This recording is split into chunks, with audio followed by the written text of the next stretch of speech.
esta charla. Mira, es una buena amiga y sé que no me niega nada, pero hay que agradecérselo. En segundo lugar, desde el año pasado que la tuvimos, hablando de un tema interrelacionado, que era más el papel de Rusia en el mundo, ha cambiado algo en su vida, y es que ha publicado un libro que va ya en la cuarta edición sobre la Revolución Rusa. Este año es el aniversario. Y bueno, pero 4 ediciones en 6 meses o 8 meses. No, el 1 de marzo ha salido, en 2 meses y medio. Edición significa algo, estoy muy orgullosa. Bueno, y sin más, la dejamos con este tema, que es un tema que entiendo que nos interesa a cualquier persona, y fundamentalmente a los que nos interesamos de un modo y otro por el porvenir del mundo y por el porvenir de esta zona y el porvenir de Israel. Entonces le dejamos. Bueno, el título que ha puesto Jacobo, muchas gracias por invitarme, siempre, no te puedo negar nada, es verdad, pero siempre es un placer estar aquí, y además este verano estuve en su casa en Israel, en Netanya, y una de sus hermanas me ha dado una receta de una cosa magnífica con calabacín, así que si no por otra cosa por cheli, porque no he dejado de hacer esto desde entonces, así que también por recuerdo a Cheli y a Israel en esto. Dicho esto, encantada de volver, y el título que Jacobo nos ha puesto era Los Estados Unidos y Rusia, confluencias y antagonismo en el Próximo y Medio Oriente. Es un tema para los próximos 3 meses, cada miércoles que nos veamos y que lo discutimos. Por lo tanto, yo he intentado estructurarlo en lo que voy a exponer yo, y luego, según temas que nos pueden interesar, o países, mejor dicho, pues podemos profundizar en alguna que otra cuestión. Pero lo que he intentado hacer es estructurarlo de la manera que puedo hablar de la relación de los Estados Unidos, de las finalidades estratégicas de los Estados Unidos y Rusia. Pero ante todo, como dijo Napoleón, que conocer la geografía de un país significa conocer su política exterior, yo muy brevemente voy a decir qué es Oriente Próximo y Oriente Medio, y hay muchas maneras de definirlo. El geógrafo británico dijo que bueno, Oriente Medio es un territorio discutible. Desde estas definiciones tan amplias como que es un territorio donde, si Dios no hubiera creado camello, el Oriente Medio no habría existido ni habría tenido habitantes. De estas definiciones generales, pues bueno, hay otra puramente geográfica, que sería que se trata de un territorio entre Grecia, China e India, y lo que dice Wikipedia, que se trata de un territorio que más o menos supone Arabia Saudí, Bahrein, Chipre, Emiratos Árabes Unidos, Irak, Irán, Israel, Palestina, Jordania, Kuwait, Líbano, Omán, Qatar, Siria, Turquía, Yemen, Georgia, Armenia y Azerbaiyán.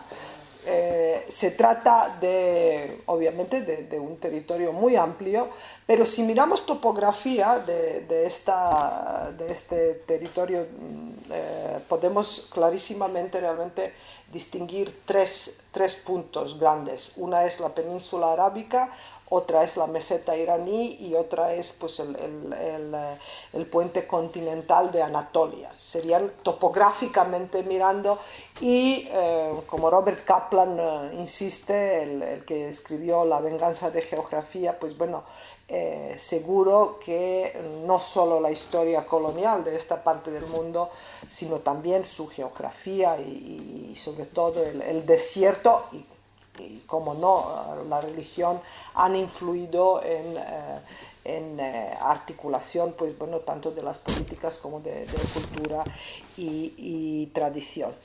Entonces,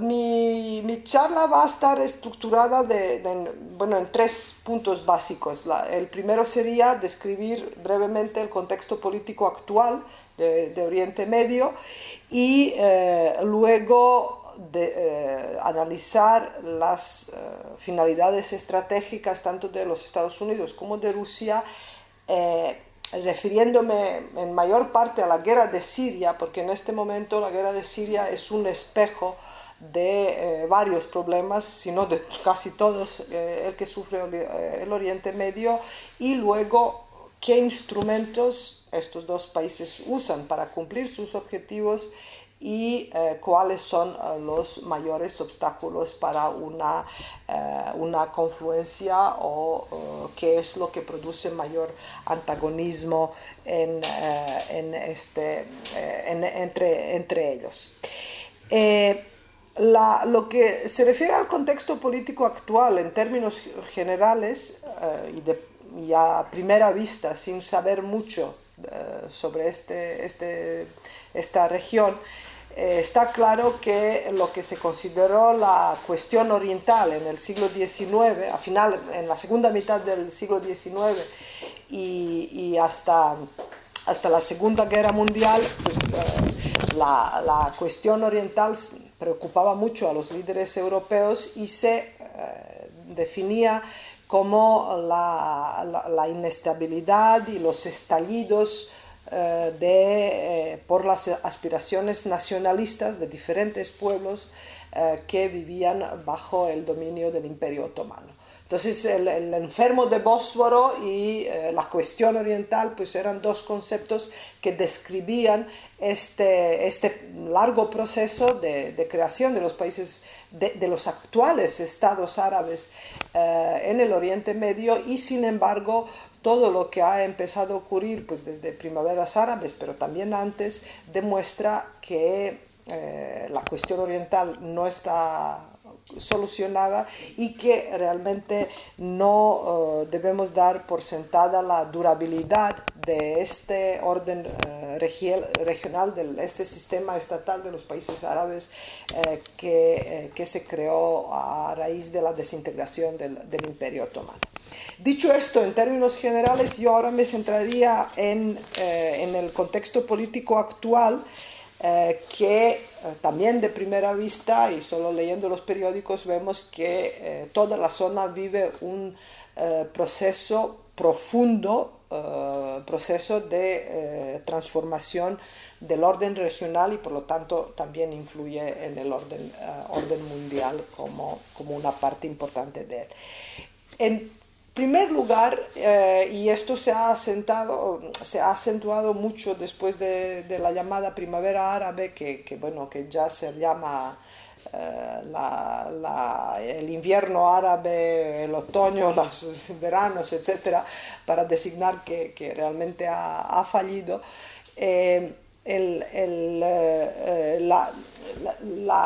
La crisis, una de las principales características prácticamente de todos los estados, excepto a Israel e Irán por otras cuestiones, demuestra y refleja que hay una profunda crisis del modelo del Estado autoritario, porque el Estado autoritario ya no puede mantener el orden y cierto orden regional como el orden interior, y por otro lado el camino hacia un sistema democrático es muy tortuoso y muy difícil y prácticamente imposible de cumplir, como se ha demostrado después de varios fracasos del comienzo de la primavera árabe.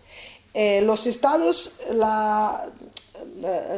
esta crisis del orden autoritario, del gobierno autoritario, ha llevado a varios estados a descomponerse y convertirse en estados fallidos o en estados que ya no pueden llevar este nombre de estado, y aquí me refiero a Libia, a Irak, a Siria, a Yemen, básicamente, que son estados que están en guerra y que posiblemente aunque nadie se atreve a hablar en voz alta de ello, pues se desintegrarán y crearán varios subestados. ¿Por qué? Pues porque la crisis del régimen autoritario ha demostrado que están prevaleciendo las lealtades religiosas, tribales, étnicas, nacionalistas, y que realmente el colofón a toda esta situación es la aparición del autodenominado Estado Islámico, que quiere de nuevo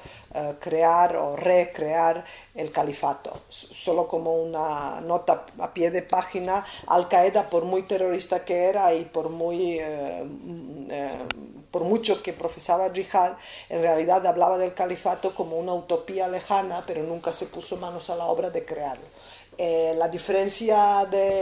Una de las principales diferencias con Al-Qaeda y el Estado Islámico es esta, que ellos han aprovechado un vacío del poder, la aparición de los estados fallidos, para ocupar un territorio y recrear el Estado Islámico o pretender a crear el califato.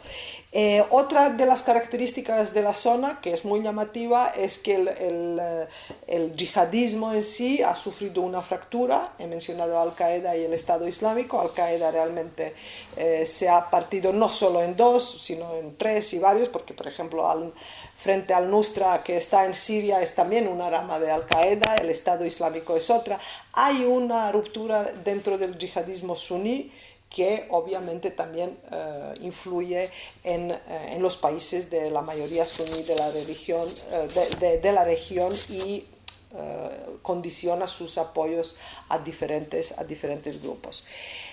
Otra de las características y que es tema de esta conferencia es la retirada gradual de los Estados Unidos de la zona por la fatiga militar, económica y política, sobre todo por la guerra en Afganistán e Irak, y esta ha sido pues la doctrina Obama, que algunos la llaman de retirada y otros de Greta Garbo, leave me alone, solo quiero estar solo, ¿no?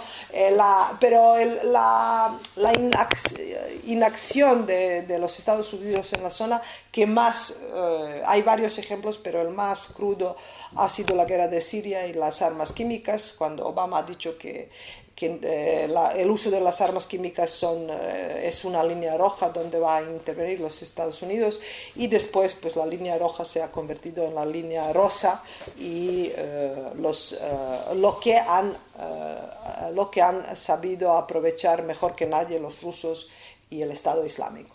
Entonces, otra de las características es la vuelta de Rusia al Oriente Medio. Y digo vuelta porque la Unión Soviética fue expulsada después de la guerra de Yom Kippur por haber apoyado a Egipto, y después de la humillante derrota de Egipto por Israel, la Unión Soviética y posteriormente Rusia se había ido retirando gradualmente, pero en 2013, con este acuerdo con Assad de su supuesta destrucción de las armas químicas, Rusia ha vuelto, y desde entonces, desde 2013, esta vuelta ha culminado en septiembre de 2015, cuando Rusia ha intervenido militarmente en Siria. Allí hay más elementos. No tenemos tiempo de ir a las doctrinas históricamente, de coger toda una perspectiva histórica de las doctrinas, tanto de los Estados Unidos como la Unión Soviética y posteriormente Rusia, pero es importante mencionar tres cosas. Una, después de la guerra de Yom Kippur, que la Unión Soviética va a la retirada,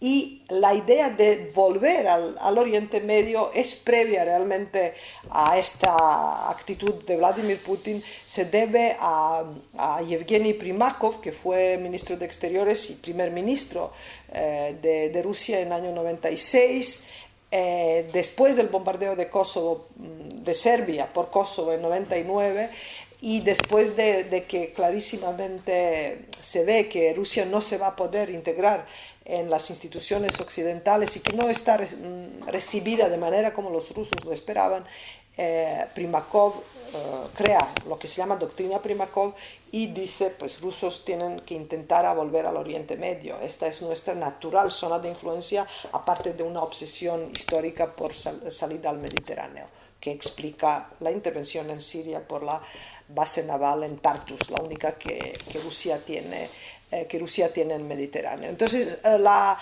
base de la actitud actual de Rusia en Siria es la doctrina Primakov, que nace en 96, en 99 empieza a circular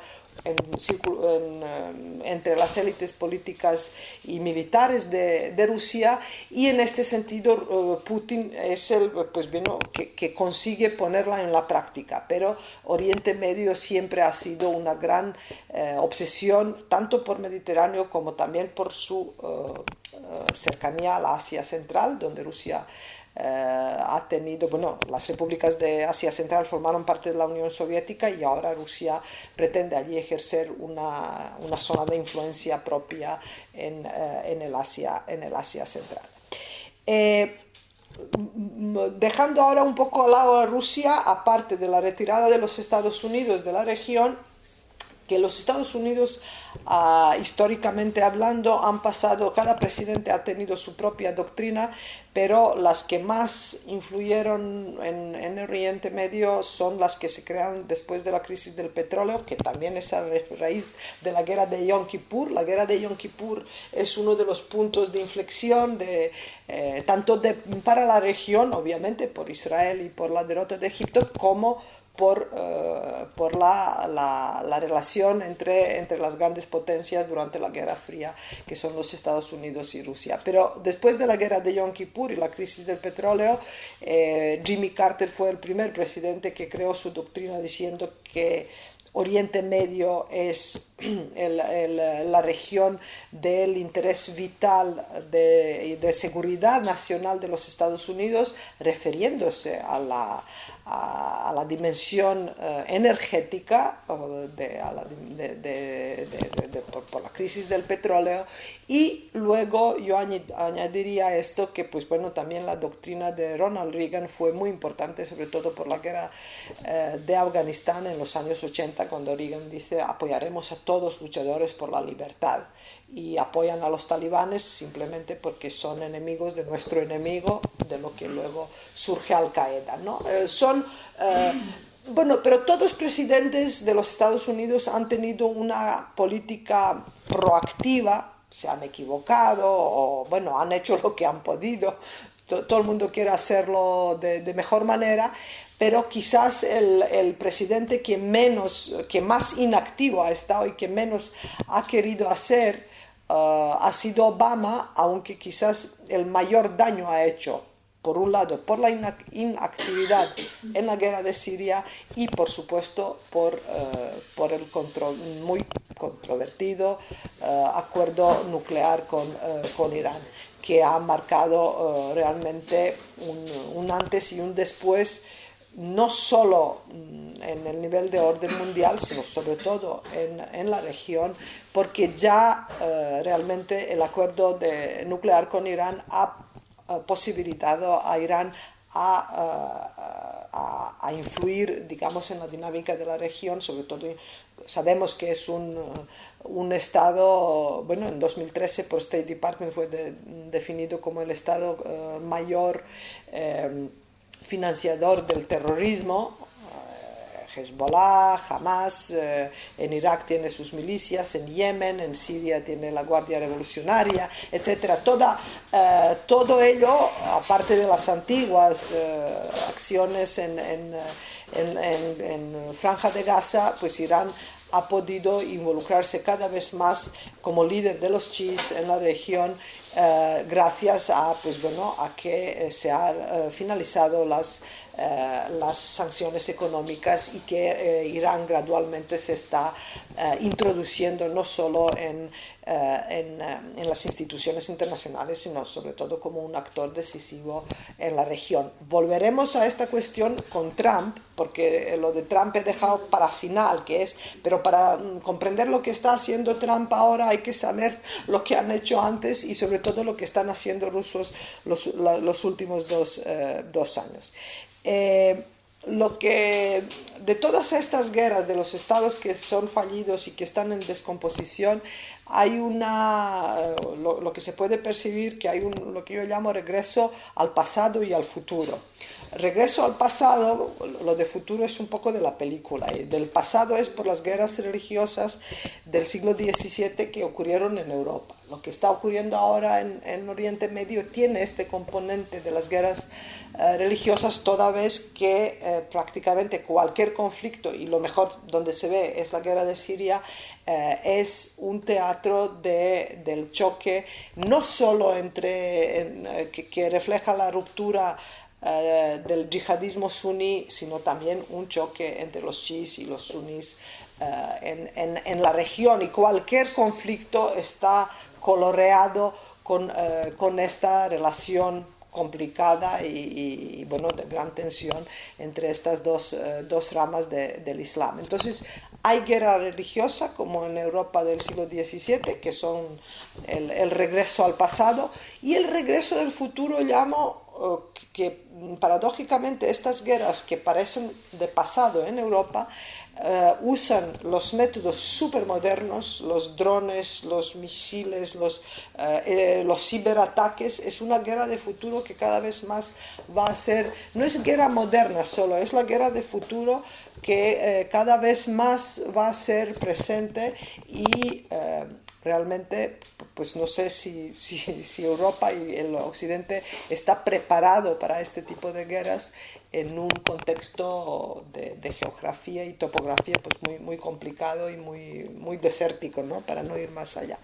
Y para acabar esta parte del contexto político en términos generales, lo que caracteriza el orden regional, diría pues bueno, que llama mucho la atención que ya el conflicto entre Israel y los palestinos, que parecía que todo giraba alrededor de él y que los países árabes estaban muy cabreados y medían, bueno, como por ejemplo la guerra de Yom Kippur en 73, marcó toda una época y relaciones no solo en la región, sino a nivel internacional. Ahora parece que este conflicto, pues bueno, sí, está allí, pero ha pasado a un segundo plano. Esto, pues bueno, puede ser y bueno y malo, volveremos a esta cuestión, pero lo que salta a la vista es que ya los países árabes ya no miden todo a través de la lupa de este conflicto. Ahora me centraré cuáles son las finalidades estratégicas de Rusia y de los Estados Unidos en la región actualmente, y en este sentido hablaré también de Trump si se puede hablar. De Rusia se puede hablar porque Rusia sí que tiene una estrategia. Esta estrategia se basa en la doctrina Primakov y es una estrategia que clarísimamente quiere el objetivo. Primero, el concepto de estrategia lo definió Napoleón, que es la capacidad de un actor, en este caso un Estado, de usar el tiempo, geografía y todos los instrumentos para conseguir un objetivo que se marca. En este caso, Rusia clarísimamente se ha marcado el objetivo de volver y restablecer, recrear su influencia en Oriente Medio, que siempre ha tenido, de alguna manera, volver al Mediterráneo, pero esto pues bueno, es como muy comprensible, y quién no quiere influir y volver y mandar y ponerse allí como un actor imprescindible, ¿no? La estrategia rusa es más sofisticada y tiene varios niveles. Tiene un nivel internacional, un nivel regional y también tiene un nivel de uso interno, uso doméstico, ¿no? Y es los rusos tienen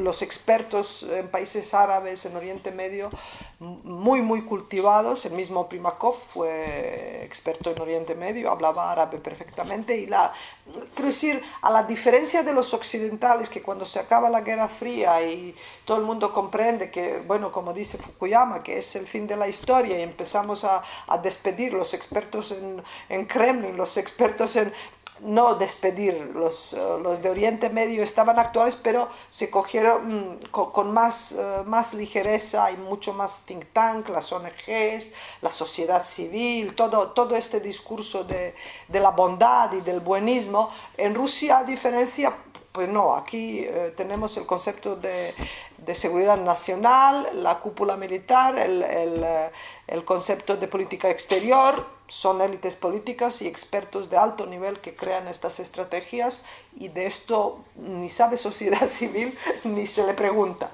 Y en este sentido quiero decir que no sorprende porque los rusos tengan una estrategia muy clara de actuación allí.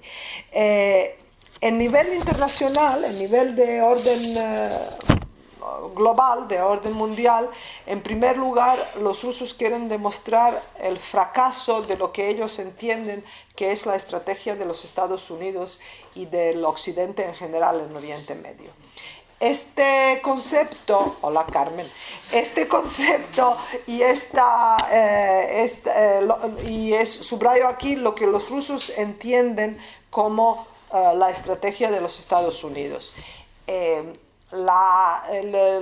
documento de estrategia nacional de los Estados Unidos no tiene explícitamente explicado, por ejemplo, que las revoluciones de color en Oriente Medio sean uno de los principales objetivos de los Estados Unidos, pero los rusos llaman revolución de color, lo definen como un derrocamiento ilegal del régimen de un Estado para que supuestamente los Estados Unidos entienden como la lucha contra el terrorismo. Quiero decir que los rusos allí confunden el intento de democratizar el Oriente Medio, que es como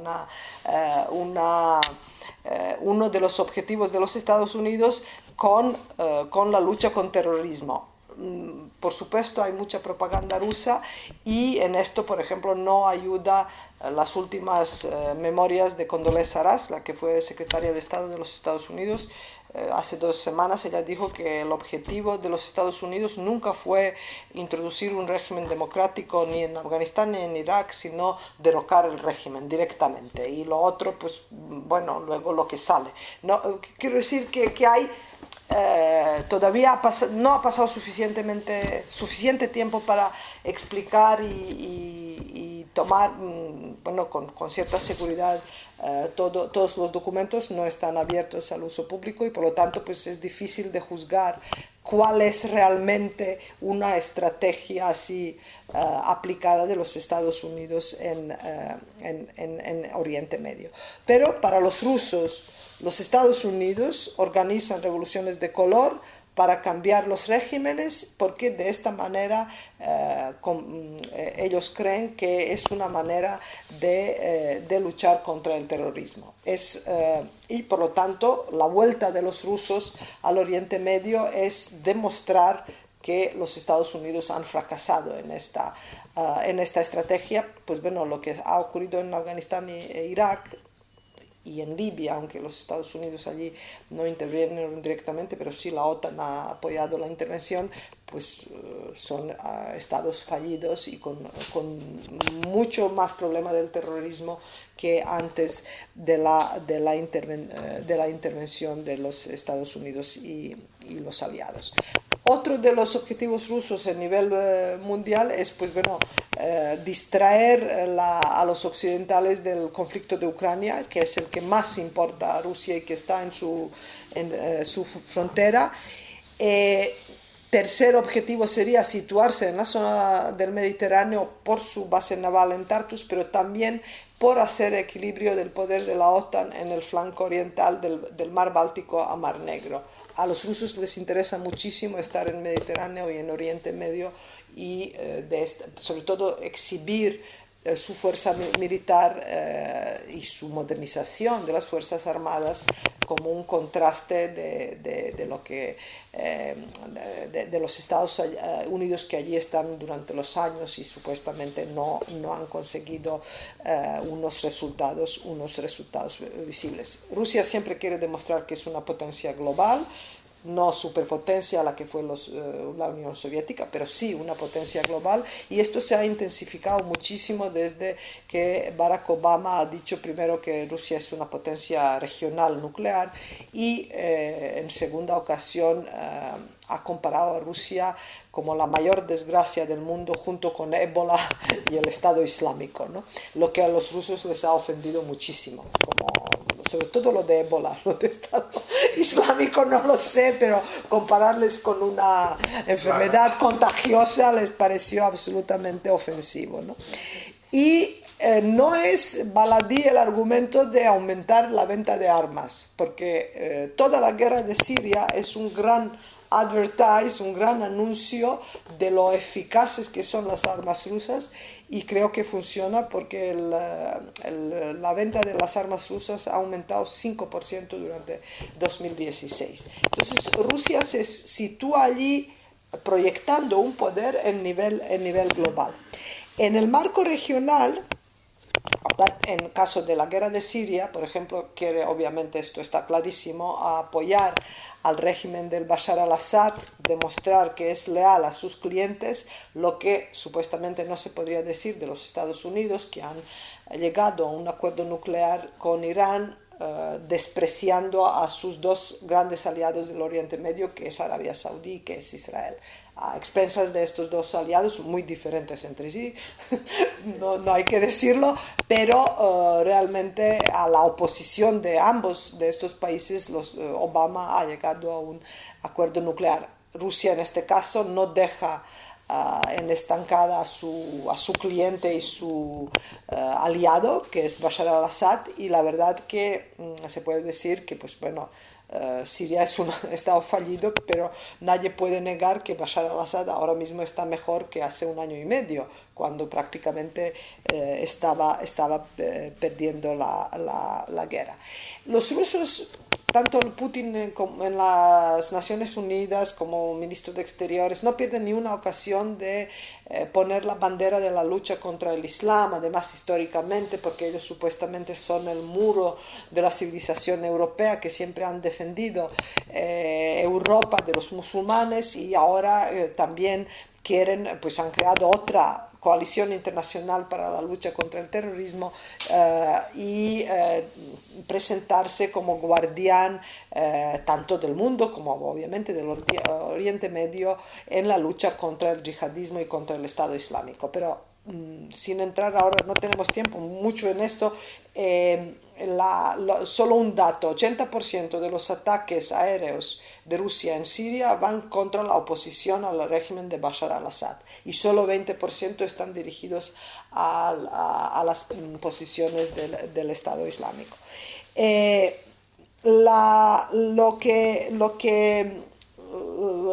La guerra contra el Estado Islámico es un leitmotiv de ambas potencias en la zona, y los Estados Unidos habían creado una coalición internacional donde están prácticamente todos los países de la OTAN y algunos de la zona, y Rusia ha creado otra donde está ella e Irán, ¿no? Otra de las... no está muy claro, está claro que Rusia apoya al régimen de Bashar al-Assad junto con Irán, que es la mayor potencia chií, y apoya a un alauita, que es una rama del chiismo, pero no está realmente Irán. Es un frenemy de Rusia, friends y enemy. Es amigo en Oriente Medio, aunque Rusia también habla con Arabia Saudí, con Israel, intenta ser un actor activo y constructivo en la región. También Irán es un competidor y una amenaza para Rusia en Asia Central, clarísimamente, sobre todo desde que se han acabado las sanciones económicas y que Irán ha empezado pues vender su petróleo y volver a Asia Central, que es su zona de influencia natural, porque fue Irán quien divulgó el Islam en Asia Central. Y es lo que quiero decir. Rusia tiene mucho interés de tener buenas relaciones con Irán, pero allí no, igual que con China, por ejemplo, allí no hay un acuerdo de no está tan claro que se van a poder poner de acuerdo en todo, ¿no? Más bien van a ir según cooperando según cuestiones muy, muy concretas. Y para acabar las finalidades estratégicas rusas, me queda solo hablar del nivel interior, del uso doméstico, y allí el año que viene, en 2018, son elecciones presidenciales, que probablemente Putin será cuarta vez candidato del partido Rusia Unida, cuyo miembro no lo es, pero siempre es candidato a las elecciones presidenciales de este partido, y por lo tanto Putin tiene gran interés de consolidarse consolidar su liderazgo y demostrar a los rusos que ha devuelto algo de esta grande gloria, de la antigua gloria de Unión Soviética como superpotencia. Hay un interés doméstico también importante. Rusia tiene muchísimos problemas en el norte de Cáucaso, y no solo en Chechenia. Chechenia ahora está mucho más tranquila. Ahora Dagestán, por ejemplo, es mucho más activo, y en Dagestán pues, se estima que entre 1.000 y 8.000 voluntarios hay de Rusia que van a luchar al lado del Estado Islámico. Entonces Rusia tiene muchísimo interés de combatir yihad fuera de su territorio y no permitir a esta gente que cruce frontera y entre en Rusia. Esto está claro, y hace todo lo posible. En este sentido, Rusia, aunque juega a varias cartas y a varios bandos, realmente siempre protege su propio interés. Y ellos en un momento soltarán a Bashar al-Assad. La cuestión es que todo el mundo tiene un precio, ¿no? La cuestión es por qué, en qué sentido pueden hacerlo, y qué tipo de acuerdo pueden conseguir con los Estados Unidos o con una potencia local. Lo que caracteriza, y con esto concluyo, la estrategia rusa en Oriente Medio, a la diferencia de los occidentales, independientemente cuál es exactamente la estrategia de los Estados Unidos, allí porque han cambiado, y Obama, la verdad que ha hecho más daño que ninguno parece anteriormente, a la diferencia de los occidentales que apoyaron a Primavera Árabe, y lo que yo suelo decir, los occidentales ven la gente en la calle que protesta contra la corrupción, que es un instinto humano muy, muy humano de protestar contra la corrupción, inmediatamente empiezan a hablar de cambios democráticos, que siempre se crea una narrativa como que es muy importante a animar a la gente. Lo que quiero decir que en un momento se creó que Oriente Medio es Europa del Este, y que ahora cae Saddam Hussein y con el efecto dominó cae el muro de Berlín, y luego democratizamos a Hungría y Polonia. Pues se ha demostrado, y eso lo digo con conocimiento, porque hablé con el que fue subdirector de la CIA en Oriente Medio, Ruel Mark Gerecht, que ahora está en Hoover Institution y también pues, bueno, en varios think tanks. Él fue 15 años director de Oriente Medio de la CIA, y hablé con él, y él me dijo que ellos de verdad creían que si cae Saddam Hussein en Irak, que en Irán iba a llegar cambio de régimen, y que toda la zona iba a contagiarse. ¿Contagiarse con qué? Con deseo de libertad, ¿no? El buenismo y una visión muy naif de que, bueno, nosotros tenemos convicción que es mejor vivir en un país democrático y con derechos individuales, pero lo que no se entiende, parece que todo el mundo no quiere esto, que no considera que esto es lo mejor. Considera a lo mejor tener 40 príncipes y no se sabe cuántos pozos de petróleo o lo que sea.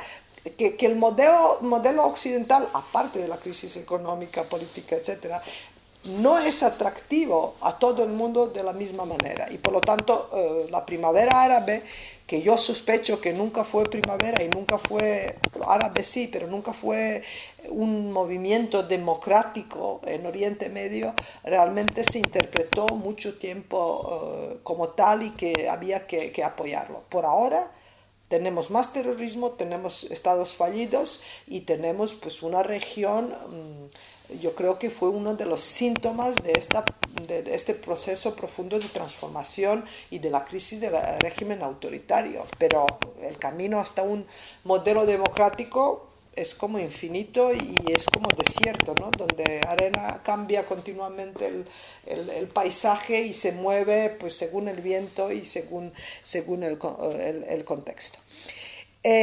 No voy a entrar en acuerdo nuclear con Irán, pero si alguien quiere luego podemos hablar de ello con detalle, porque esto me he estudiado mucho y mucho tiempo, porque es muy complicado. Pero lo que he dicho, y ahora voy a hablar de las finalidades estratégicas de los Estados Unidos.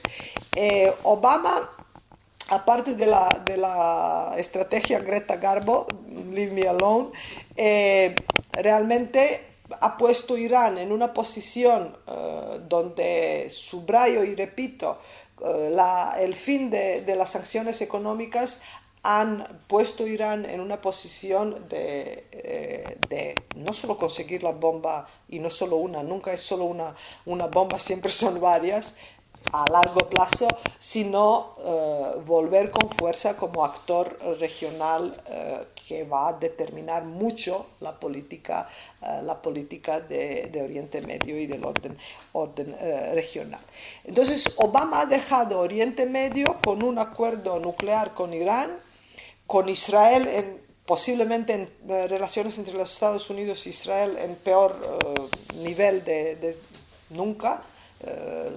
Creo, es difícil ahora decir, aunque los Estados Unidos por supuesto siguen siendo un aliado muy especial de Israel, etc.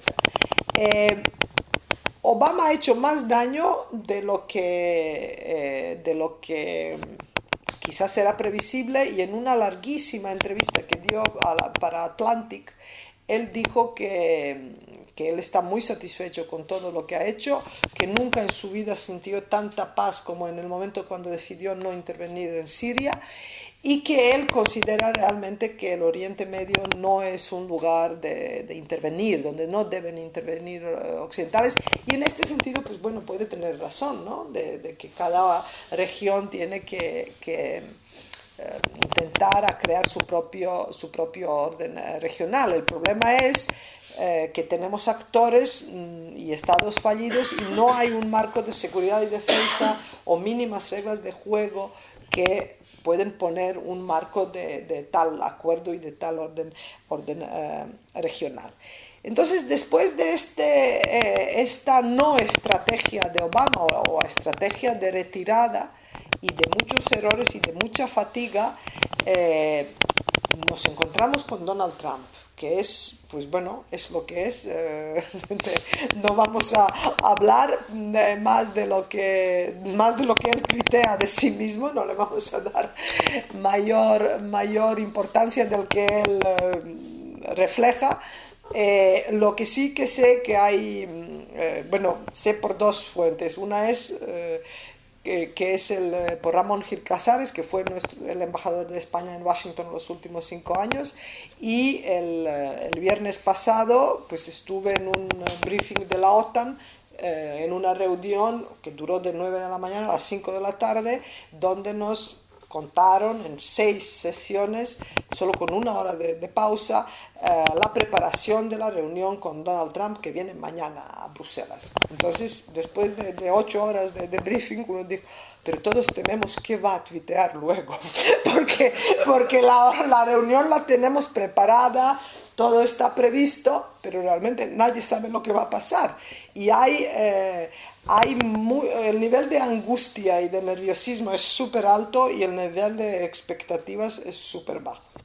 Entonces, dicho esto, lo que es importante de esta reunión y de Trump, aparte de su gira de 3 civilizaciones antes de ir allí, de Arabia Saudí, Israel, es un viaje y Vaticano, lo importante es que por insistencia de Donald Trump, la OTAN, esto se va a anunciar, va a formar parte de la coalición internacional liderada por los Estados Unidos en la lucha contra el terrorismo. Esto suena como wow, pero realmente la OTAN no va a luchar, pero sí compartir la inteligencia y, bueno, más o menos lo que se hace, pero este anuncio se va a hacer para un poco maquillar la declaración de Trump de que la OTAN es obsoleta.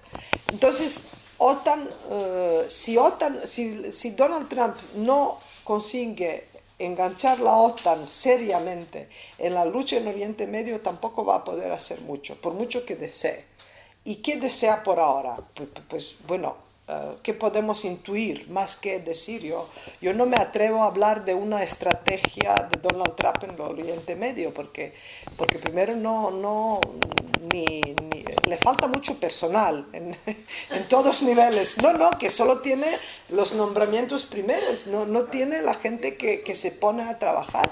Esto es verdad, pero podemos intuir, porque tiene un yerno judío, que la cuestión con Israel que Israel volverá, digamos, o mejorará sus relaciones con los Estados Unidos, aunque esto que él ha venido allí no a hablar del proceso de paz, sino de la paz directamente, pues bueno, él allí, todos los presidentes de los Estados Unidos han querido promover el proceso de paz, etcétera, pero en este momento yo creo que los acuerdos con Arabia Saudí de venta de armas es una clarísima señal a Irán y bueno, una especie de aliviar el agravio de Obama que supuestamente ha hecho Arabia Saudí.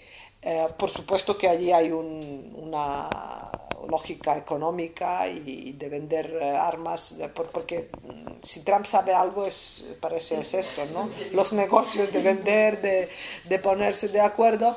Y luego, por mucho que él diga sobre el acuerdo nuclear con Irán, no lo va a poder a romper. Primero porque el acuerdo con Irán se ha negociado en un marco de 5+1 de Naciones Unidas con Alemania, en un marco que los Estados Unidos no pueden romper el acuerdo tal cual porque Donald Trump no le gusta esto. Pero sí que pueden fastidiar a Irán step by step, poco a poco, en el sentido, porque el acuerdo iraní no tiene explícitamente nada firmado sobre las armas convencionales. Algunos analistas dicen que parece que había un acuerdo tácito y medio secreto entre la administración Obama y los iraníes sobre el uso de las armas convencionales. Entonces, pero públicamente esto no se ve. Entonces, cuando los iraníes quieren comprar los S-400 o S-300, los misiles de largo y mediano alcance de los rusos, pues parece que allí violan el uso de las armas convencionales. Y es donde los Estados Unidos pueden aprovechar para aumentar las sanciones y regular. Pero más allá de ello, yo me temo que por mucho que Donald Trump ha prometido a Bibi Netanyahu que Irán jamás tendrá una bomba nuclear, yo creo que en este momento sus manos están bastante atadas y como dijo Jimmy Mattis, que es no solo el guerrero santo, sino parece también vaca sagrada, el hombre que todo el mundo jura en su integridad moral, militar, etc. Jimmy Mattis dijo, yo estaba en contra del acuerdo nuclear con Irán, pero sigo pensando que es un mal acuerdo, pero lo hemos firmado y los Estados Unidos son un país que mantiene su palabra. Allí creo que hay muy poco espacio para la maniobra. Entonces, lo que podemos intuir de este viaje y de lo que se está un poco cocinando allí, pero todos son rumores más que una información sólida, porque parece que esto forma parte también de estrategia de Trump, de confundir. Parece ser que la administración actual intentará reconfortar o reforzar sus antiguas alianzas con los sunís en Arabia Saudí y Egipto, sobre todo con Israel, por supuesto, porque es su mejor aliado allí y el más especial, y dejar a los rusos que lidian con los chiíes. Dejarles, porque en Siria, si los occidentales solo pueden recuperar influencia que Obama la soltó, si intervienen en el terreno y militarmente. Eso no se va a producir. Pueden producirse esto como ahora 59 misiles que se dispararon por el uso de nuevo de armas químicas, pues es un efecto especial. Murieron 9 personas. Quiero decir que supuestamente destruyó aviones, algunas pistas. Es confuso. No hay una estrategia detrás de ello. Entonces, para recuperar influencia en Siria, se debería intervenir militarmente y esto no se va a producir. Y en este sentido, parece ser que Trump está a favor de dejar a los rusos alianza con Irán y con los chiíes y los Estados Unidos reforzar las relaciones con los países sunísticos, pero sobre todo con Arabia Saudí. Lo que sí que y esto, porque el título es Tensiones es que, ¿cómo lo define? Confluencias y antagonismo. Trump se ha empeñado, no sé si va a conseguir esto, porque le están persiguiendo por aire, mar y tierra, se ha empeñado en trabajar junto con Rusia, hablar con Rusia, ver a Rusia como un posible aliado. Esto refleja 2 cosas. Una es que Trump sabe muy poco de Rusia, porque los rusos nunca con los Estados Unidos han tenido, desde el final de la Guerra Fría y por supuesto durante la Guerra Fría, nunca han tenido una relación de compromiso por compartir valores, por compromiso de seguridad de un orden mundial. Los rusos siempre han intentado tener una relación transnacional, de cooperar en puntos concretos, y mientras los Estados Unidos comprendían cooperación con Rusia como una evolución y gradual integración de Rusia en las instituciones internacionales, los rusos simplemente concluyeron que es mejor cooperar con los americanos que ir a una confrontación directa para ir recuperando su influencia. Como, bueno, nos llevamos bien y ahora vamos a compartir, pero realmente siempre y solo luchan por sus intereses nacionales, mientras los Estados Unidos intentan ser el policía, el bombero y el alcalde, ¿no? En sitios donde va, ¿no? Ocuparse de seguridad, de apagar los conflictos y luego implantar una democracia. Este es el plan ideal, luego lo que sale es otra cosa. Por lo tanto, realmente una profunda cooperación entre Rusia y los Estados Unidos es imposible por la naturaleza del régimen de Rusia, por la naturaleza de los intereses nacionales rusos y porque realmente las grandes potencias se pueden cortejar pero nunca se casan y Rusia pretende ser gran potencia. Por lo tanto, no habrá nunca una cooperación, una coalición, un trabajo conjunto de los Estados Unidos y Rusia en ninguna parte del planeta y menos en Oriente Medio, donde las cosas son más complicadas. Pero los rusos se van a aprovechar de Trump todo lo que puedan y la cuestión es cuándo Trump se va a dar cuenta cómo son los rusos, porque no creo, si llega a darse cuenta, porque desde el día que tomó la posición, o incluso antes, se ha hablado de impeachment. Ramón Gil Casares me ha contado que New York Times y Washington Post tienen cada uno 50 personas que solo buscan a pillarle a Trump en algo y publicar algo. Quiero decir que hay en este sentido, cuando él dice que hay una caza de brujas, pues hasta cierto punto de verdad tiene razón, porque es una campaña contra él sin precedentes, aunque él también es un presidente sin precedentes, ¿no? Esto lo explica.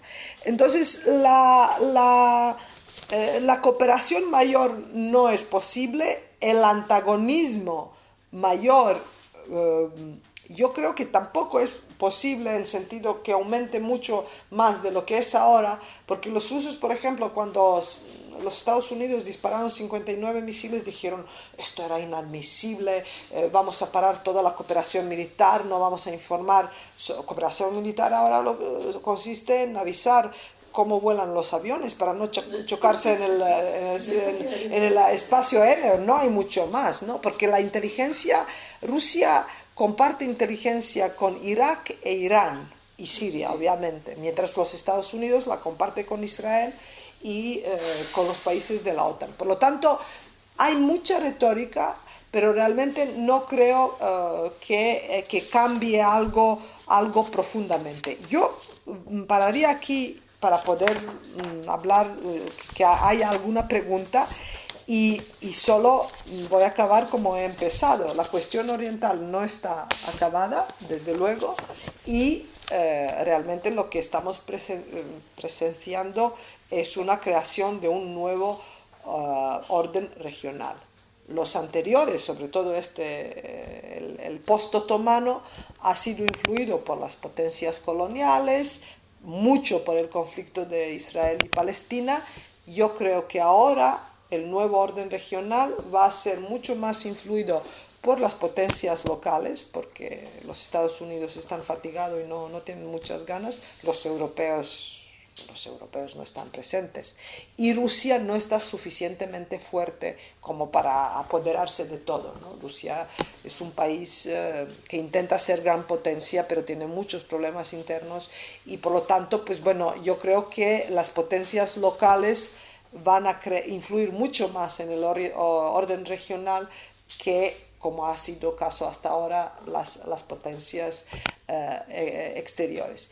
Y luego también creo, por mucho que percibimos que el conflicto principal es entre Arabia Saudí e Irán, como dos países de cabecera de su país suní, realmente el futuro antagonismo, y esto pues bueno es un poco atrevido, pero yo creo que históricamente hablando es entre Irán y Turquía, porque son los únicos dos países que han tenido gran imperio, que tienen una estructura administrativa, institucional e imperial. Ambos intentan recrear sus antiguos imperios, y uno es suní, otro es chií, y yo creo que ninguno de ellos es un estado de una dinastía del siglo XX y petróleo. Son los únicos estados serios de Oriente Medio que a la larga yo creo que van a tener mucho más conflicto que por ejemplo Arabia Saudí, por mucho que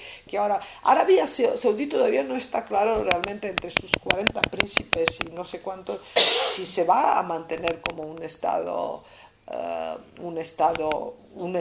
¿no? Esto, pues Shmuel Bar, un israelí que he tenido oportunidad de oírle en un seminario, por ejemplo, su tesis hace 4 años, cuando empezaba la guerra en Siria, él dijo que Siria se va a descomponer y todo el mundo le miraba así, y también ha dicho que Arabia Saudí lo más probable es a la larga que se descomponen en varios estados. Entonces, dicho todo esto, queda mucho por ver lo que va a ocurrir en Oriente Medio, y realmente, pues bueno, vivimos en tiempos interesantes, como dirían los chinos, que queda mucho por ver. Lo que sí que se también puede decir que los europeos no pintan nada en Oriente Medio, y no creo que van a influir de alguna manera seriamente, y China intenta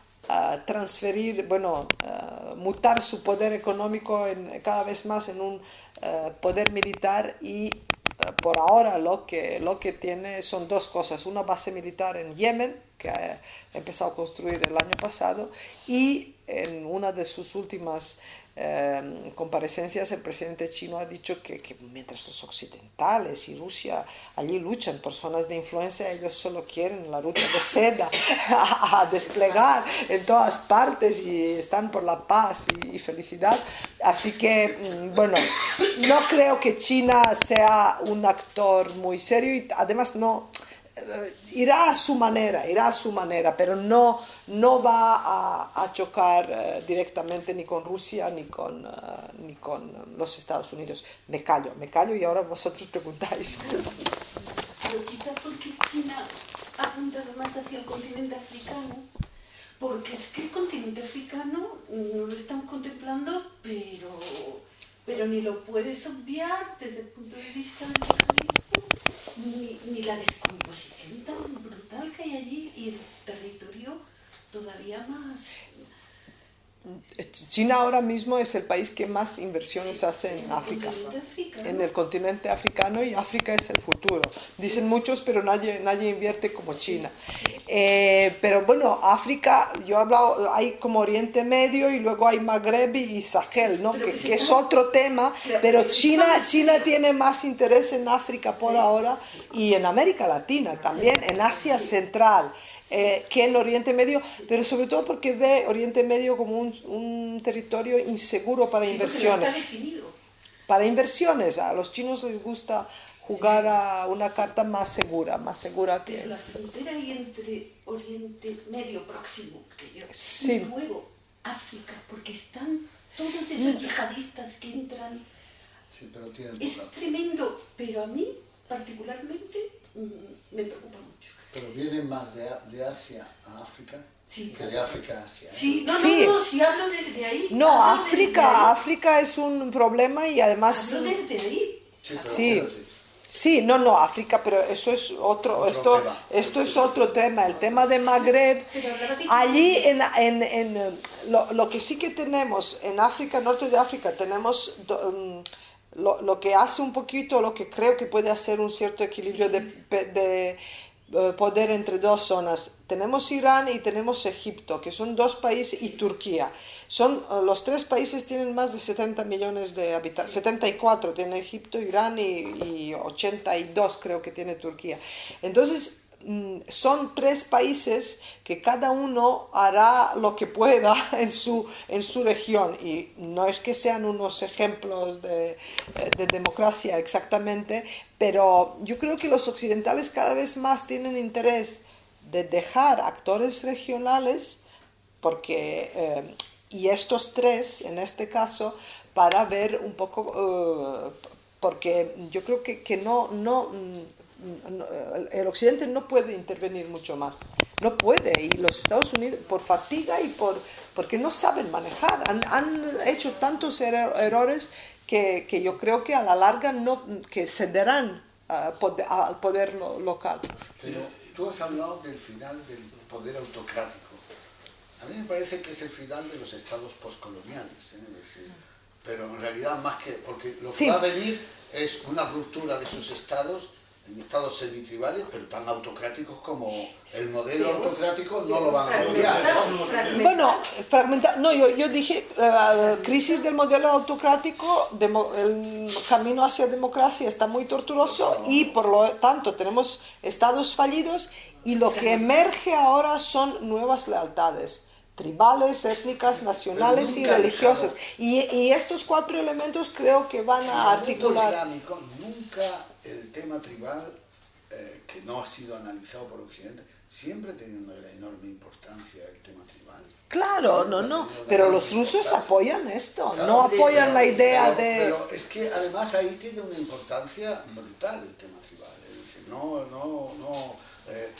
no han sido estados que han tenido redes de comunicación muy fuertes, y por lo tanto los temas tribales, que son los temas locales, tienen una importancia como los temas familiares. No, pero ¿sabes lo que quiero decir? La prueba de ello, después de tanto dinero que se ha invertido, por ejemplo, en Afganistán, sigue siendo una sociedad tribal. Claro.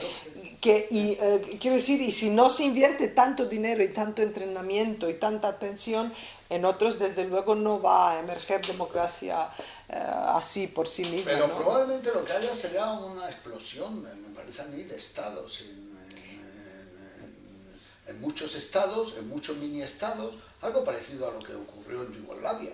Es decir, pero más complicado porque el componente religioso es mucho más fuerte. En la antigua Yugoslavia aunque componente religioso existió, pero sobre todo empezó a existir cuando empezó la guerra, porque la gente cuando empieza a matarse empieza a recordar la identidad, pero antes la identidad, lo religioso no era lo principal, de verdad, porque yo he vivido allí hasta que empezó todo. Sí, entonces el Oriente Medio es prácticamente la única identidad, es la identidad religiosa y tribal.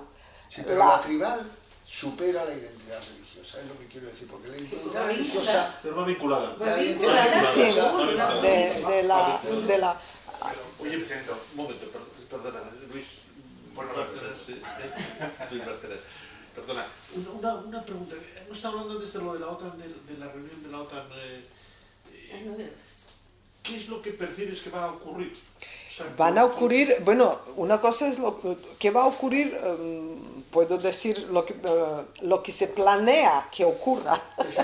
Lo que se planea que ocurra son tres cosas, tres objetivos. Esto no es una cumbre como ha sido de Gales o de Varsovia. Esto es una reunión que se planificó que sea rutinaria con Hillary Clinton, se había programado con Hillary Clinton para enero de este año, para que se le entrega, el gobierno de Bélgica entregue el nuevo edificio que está justo al frente de la antigua OTAN a la OTAN, que el edificio además no es habitable todavía. En septiembre se van a mudar una parte allí. Entonces era como una rutina programada para enero, ya.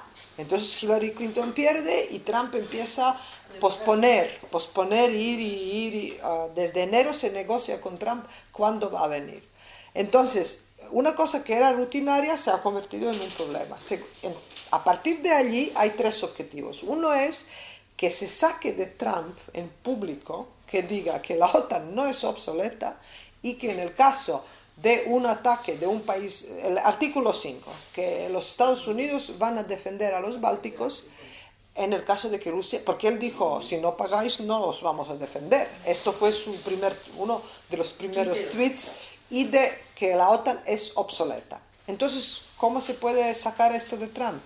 Pues Jimmy Mattis, que ha estado hace un mes allí, él ha dicho que el presidente ha cambiado de opinión, que la OTAN no es obsoleta, que el artículo 5 va a funcionar.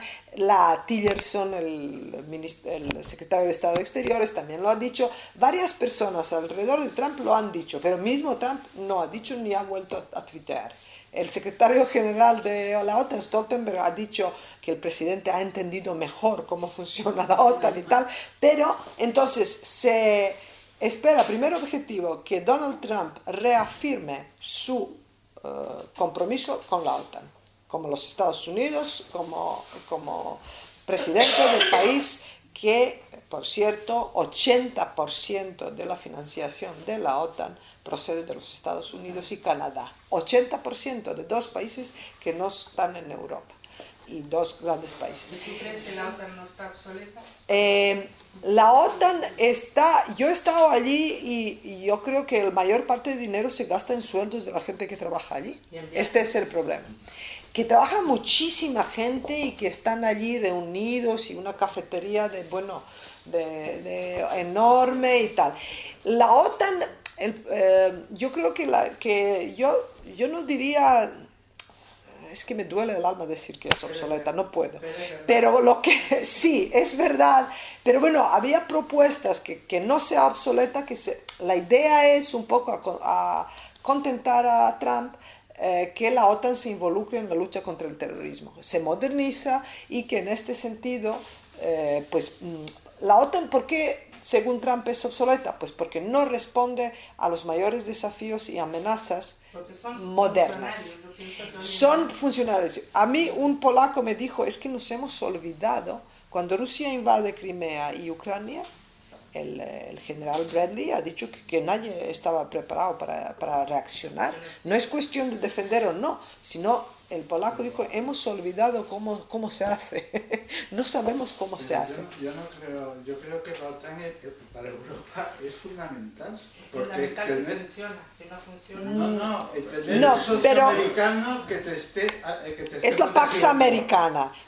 La OTAN... A Estados Unidos es normal que no, vamos, que diga que es No, pero para un europeo el tener el paraguas americano es fundamental. Es O sea, una... yo, por ejemplo, sin Estados Unidos, Pero mira, yo no mira viviría Ucrania. No es miembro de la OTAN, pero está bajo la influencia. está, no, pero lo que, España o para Francia es... yo estoy de acuerdo, pero bueno, OTAN fue creada en 49 por dos razones. Una era la contención de la Unión Soviética y la segunda era lo que llamamos Pax Americana, que los Estados Unidos no solo que protegían y ponían su paraguas a todos los países, sino, quizás incluso más importante en este momento, era impedir que estos países guerrean entre sí, lo que Europa ha hecho toda la vida.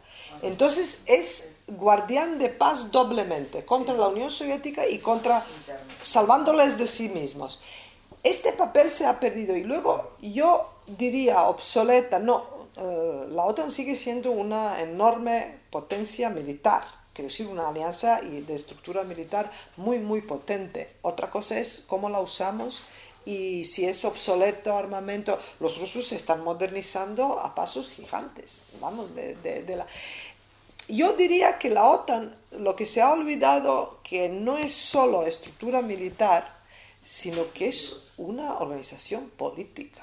Es que es de unos miembros que comparten valores y compromisos políticos, que era un símbolo de, bueno, de vencer la guerra en la Guerra Fría y de defender Europa, exactamente, y defender. Entonces luego la percibimos solo como estructura militar por su intervención en Afganistán, en Irak, vincularlo solo con los Estados Unidos y tal.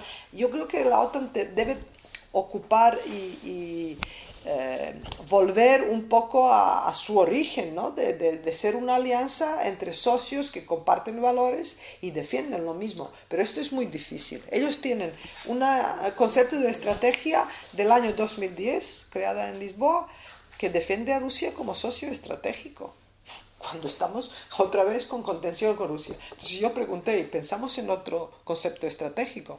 Dice, por ahora no, porque no nos podemos poner de acuerdo sobre nuestra actitud con Rusia.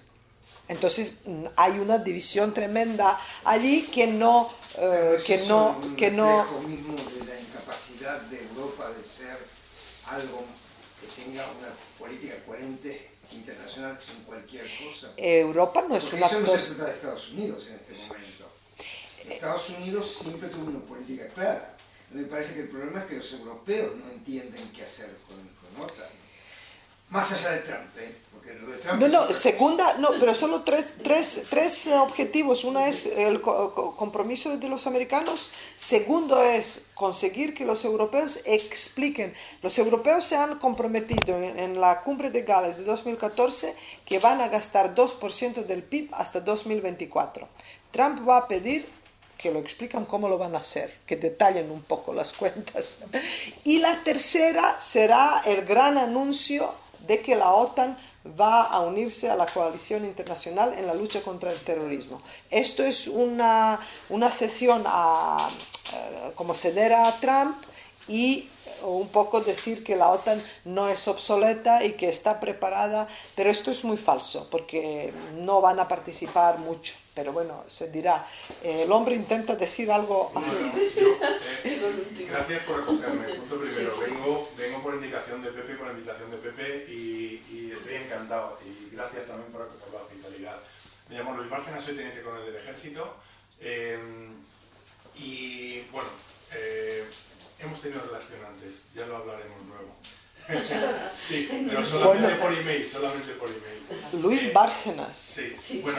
no sé, el hombre es inolvidable por otras razones, pero bueno. Llevo una temporada. Bueno. Dos cosas. Con respecto a la OTAN, el problema es que nadie tiene horizonte delante. Yo también he trabajado. Los rusos sí, pero en la OTAN. Quiero decir, sí. De este team para acá. O sea, en la OTAN ni en la Unión Europea, que son dos entes profundamente amorfos hoy, nadie tiene horizontes. Entonces, prácticamente todo, el 90% de las energías están en mantener la nariz fuera del agua. O sea, no hay capacidad de generar un nuevo concepto estratégico, no hay capacidad de visualizar cómo se pueden emplear las capacidades existentes de OTAN y de los países. Las de OTAN no son muy potentes, pero las de los países son muy potentes y no tenemos capacidad de visualizarla. Es un absurdo pensar que se pueden utilizar en Crimea, que se pueden utilizar en Ucrania, que se pueden utilizar en los Bálticos. Primero, porque los rusos no tienen ninguna intención de provocar esa reacción. No. Y lo segundo, porque físicamente, militarmente, es un absurdo. Trasladar una misión, un cuartel general de OTAN a Irak tiene más sentido, pero va a ser fundamentalmente, probablemente se haga, pero va a tener más valor político que militar. De hecho, una cosa que me parece absolutamente cierta y irrecuperable, la OTAN no es una alianza militar, es una alianza política. Pero nos hemos olvidado de ello. Una alianza puramente política que utiliza las capacidades militares de los países en un determinado contexto. Pero es una capa.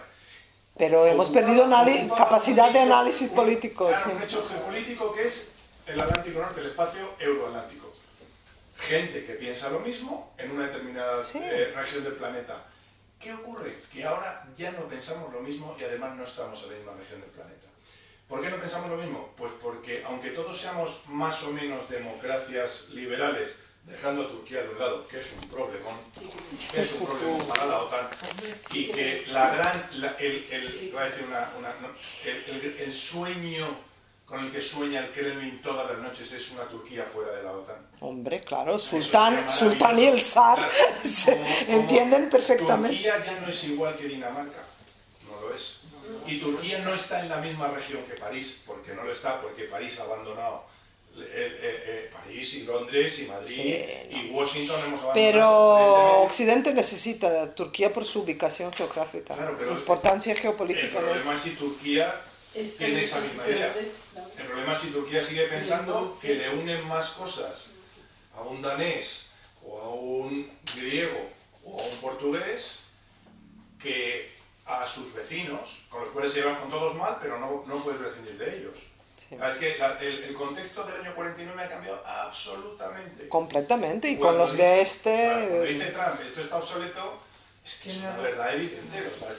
Bruselas se rasgan las vestiduras porque les va el sueldo, pero es una cosa evidente. Entonces, el problema de repensar algo tan necesario como una alianza política entre los que estamos es un problema muy grave. Ellos están conscientes de ello, pero no saben cómo hacerlo. Mi sensación. No saben cómo hacerlo, yo lo garantizo, no saben cómo hacerlo. Pero además éramos pocos y se va al Reino Unido. Porque, no de la OTAN. No de la OTAN, pero sí de... Genera un movimiento geopolítico de tal manera que ahora, entre la Unión Europea, soft, y la OTAN, hard, había una zona de solape que era Europa Occidental. Pero ahora, con la deriva de los británicos, no solamente ya no hay tanto solape geográfico, sino que es que políticamente el bloque anglosajón se comporta de manera absolutamente antagónica con los intereses europeos. Sí. A ver, los alemanes, y los húngaros, y los rumanos, y los búlgaros, y los italianos, y los griegos, y los búlgaros, si no lo he dicho ya, incluso los polacos, no tienen absolutamente nada contra Rusia. Al contrario, buen negocio, relaciones de vecindad de polacos, sí. Los polacos mucho, pero al final los polacos son la correa de transmisión de los intereses británicos, con todo su pasado, por supuesto, pero los británicos están utilizando a los polacos como el caballo de Troya dentro de la Unión Europea, y se ha visto en Ucrania. Entonces, ahora mismo, primero, los polacos se quedan prácticamente solos en la Unión Europea, porque sus grandes aliados se les van. Entonces, cabe el riesgo, y eso es lo que hay que empezar a computar ahora, que los intereses del núcleo duro de la Unión Europea y de la OTAN, del núcleo duro de la OTAN, que son los anglosajones, el 80% más los británicos, empiecen a diverger. Porque cuando han venido mal dadas, OTAN y Unión Europea de alguna manera se han visto obligadas a ir de la mano. Pero ahora ya no tanto. Y con el tema de Rusia va a ser brutal. Pero Rusia, ellos en este briefing sacan el pecho de responder a Rusia. Ellos ahora hablan de la seguridad de 360 grados. Sí. Pero como dijo un amigo mío, dice, claro, es un arco tan enorme que la flecha no va a salir. Dice, si la seguridad no es absoluta, no es seguridad. Esto es una chorrada, porque la seguridad nunca es absoluta. Y la de 360 grados es para contentar a los bálticos y los de este que temen a Rusia, y luego a Italia y España que miran el llamado flanco sur, que también ambos términos son muy raros, de flanco sur y flanco este, porque, pues bueno, porque son términos geográficos. Yo estoy de acuerdo con este análisis. Lo que pasa, lo que quizás más, a mí por lo menos una de las cosas que más me deprimen, es que los europeos van de elecciones a elecciones. Ahora no se puede tomar ninguna decisión hasta que no haya elecciones en Alemania, ni con Turquía, ni con la OTAN, ni si cuánto se va a gastar de verdad hasta 2024, y entonces, y los rusos, claro, tienen allí un zar que deciden en 10 minutos lo que quieran. No es lo mismo que Estados Unidos. Claro, bueno, pero los Estados Unidos, yo creo que está todo cambiando, y desgraciadamente Europa, yo no veo que pueda ocurrir algo muy bueno, ¿no? Porque en Europa es una isla de paz pero sin seguridad, ¿no? Quiero decir que la paz con cooperación diplomática, con el buenismo, con diplomacia comercial, soft power, todo, pero realmente a la hora de defenderse y de seguridad en sí no la tiene, con inmigración, con refugiados, con terrorismo, etcétera. Sí. Pero no, ¿acaso en todo esto falta algo muy importante en mi manera de pensar? Faltan las armas nucleares. Porque en realidad la unidad se creó no solamente por valores políticos, sino como una idea de seguridad nuclear. Entonces, en toda esta cosa de realpolitik y de geopoliticismo, pienso que todavía se está en la manera de pensar, es que como nos hemos olvidado de los riesgos nucleares, pero hay 6.000 bombas de hidrógeno en Estados Unidos, todas con sus ojivas nucleares preparadas, y un equivalente en Rusia. Un poco más lo tienen los sí, pues, del orden de eso. Digamos, con 20 o 30 serían suficientes para hacer una gran catástrofe, o 100 como máximo. Pero quizás de lo que se trata es que la mayoría del mundo, sobre todo el mundo democrático, por decir así, solamente reacciona de una cierta manera frente a un enemigo, frente a un clarísimo enemigo. Y el terrorismo se lo concibe como un enemigo, pero es mucho más difuso que la posibilidad de una guerra nuclear, por ejemplo, entre Pakistán e India. Y yo pienso que eso no está en la ecuación de lo que hemos discutido hoy, no lo veo. Yo pregunté explícitamente, allí fuimos 10 que hemos ido a briefing, quiero decir, había mucho espacio para preguntar, y una de mis preguntas era que la única verdadera disuasión es la disuasión nuclear, sobre todo con una potencia como Rusia. Y añadiendo que Rusia, la doctrina militar rusa de 2014, pone en el mismo nivel las armas convencionales con la arma nuclear, en el sentido que ellos se reservan el derecho de usar arma nuclear en el caso de que una amenaza convencional sea tan grande y por lo tanto justificarían este uso. En caso de los occidentales, clarísimamente hay una distinción entre armas convencionales y nucleares, y en este enfrentamiento con Rusia, y ahora solo hablo de Rusia, los occidentales la verdad que han sido como muy medidos, allí lo que nosotros no queremos provocar a Rusia. Rusia está violando el espacio aéreo diariamente de los países bálticos y de los países de la OTAN, y por mar también, pero siempre acercándose a la línea roja para no activar el artículo 5, porque los rusos no quieren una guerra con ningún país de la OTAN, esto segurísimamente, pero sí que van a chinchar todo lo que pueden, demostrando y proyectando su poder. Entonces, los rusos usan de su provocación o su conflicto con Occidente un arco enorme desde la guerra híbrida hasta amenaza nuclear, clarísimamente. Mientras los occidentales, cuando hablas de arma nuclear, todo el mundo te mira como, bueno, no solo antes de las elecciones alemanas, esto es como un tema, quiero decir que los malos hablan de maldades con más facilidad que los occidentales, y estoy de acuerdo, pero yo creo que la cuestión de disuasión nuclear no está resuelta, y luego dos potencias nucleares en Europa son Gran Bretaña, que se va, y Francia, realmente. Alemania no quiere saber nada ni de energía nuclear para uso civil, y allí clarísimamente, si la OTAN no funciona, realmente Europa se queda sin la única disuasión última. Pero, y la única para Rusia es lo que cuenta, lo que se cree Rusia, y además a los rusos les encanta, ¿no? Este nivel de juego. Hay una idea muy racional, pero la guerra sucede a veces por error, ¿no? Claro. Pero bueno, los rusos, a la diferencia, quiero decir, los rusos, a pesar de todo, yo creo que son un actor racional. Esto han demostrado durante la Guerra Fría, y además ellos todo el rato proponen acuerdos de reducción de las armas convencionales, varios, porque de esta manera se presentan como un actor responsable en el orden mundial, cuando realmente solo quieren ver que pueden sacar de paso, ¿no? Los rusos no son unos guardianes de seguridad y defensa mundial, desde luego, ¿no? El error podría ser, si la OTAN realmente se destruye, los rusos podrían pensar racionalmente que tienen el campo abierto para seguir avanzando. Eso puede producir un gran error de cálculo. Sí, no, pero errores de cálculo se pueden producir. Lo que se insiste siempre es, ahora a la OTAN de Bruselas puede entrar el embajador ruso y una secretaria y chofer. Nadie más, cuando antes tenían un equipo entero.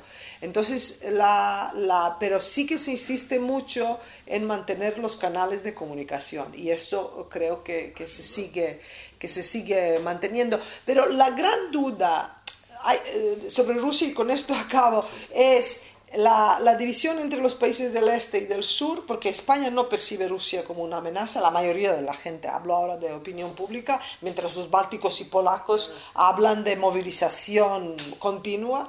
Y luego hay muchas dudas, y estas son antiguas discusiones del Partido Republicano en los Estados Unidos, de la época de Ronald Reagan, y sobre todo ahora ha aumentado, que los rusos se presentan como guardianes del cristianismo.